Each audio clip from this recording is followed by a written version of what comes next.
as thick as like crema to double your crema on top. A cappuccino is going to consist of pretty much about half foam. There's two types. Some people like it dry, which is more foam. Some people like it wet, which is less foam. No matter what way you're steaming your milk, there's going to be two separate activities that you're doing. Heating the milk with the steam wand while it's submerged under the milk up to about here, okay, and getting it to temp. And then the more foaming you're going to do, the earlier on you're going to start a process of lifting the steam wand. As you lift the steam wand, this bevel here, where you can see it's kind of like a barrel, the center of this steaming nozzle right here on the piece, that's probably going to float right above the top layer of the milk. And at that level, it's going to give you a perfect sound where it's blowing tiny little bubbles into the spoon, okay? There's two ways to do it. To either bring the pitcher down,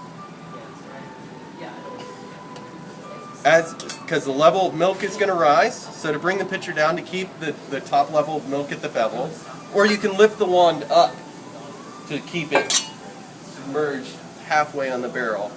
Does that make sense? Because the milk is going to rise. Now, again, for safety's sake, we're going to go up if anything goes wrong and switch it off.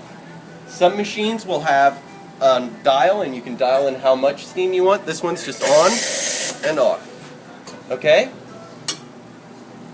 Now, you're going to want to get in here. I'm going to show you guys how to foam.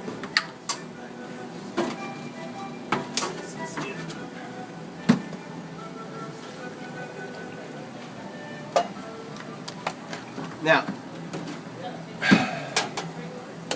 first thing, I'm going to submerge one. This is where I'm going to start. When I turn the wand on, it's going to be all the way down. As I'm steaming it, I'm going to give it 2 seconds to start heating up.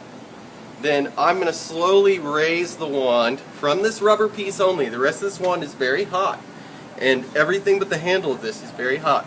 So I'll slowly raise this, and I'll continue to raise the wand at this pace. You can see I'm almost barely moving. I'm going to continue to raise this at this pace as the milk level rises. Once I get to about here, or about 105 degrees, I'll submerge the wand into the middle of the milk and let it heat up to temp. Okay? Any questions? What's the magic about 105? You've aerated it enough. Yeah. You just like need to it's really between the 41 or colder and 105. It's just knowledge of time, that between that amount of time, that's what you're going to end up with. So, start with the wand submerged. 1, 2. I'll bring it to the middle of the pitcher, and then I'm slowly lifting the wand to meet the level of milk. You can come and look. You might get a little on your, but you can see that the wand is submerged at about half the barrel, and I'm getting that little clicking sound. Then right about now, I'm going to submerge it. And that should be right at temp.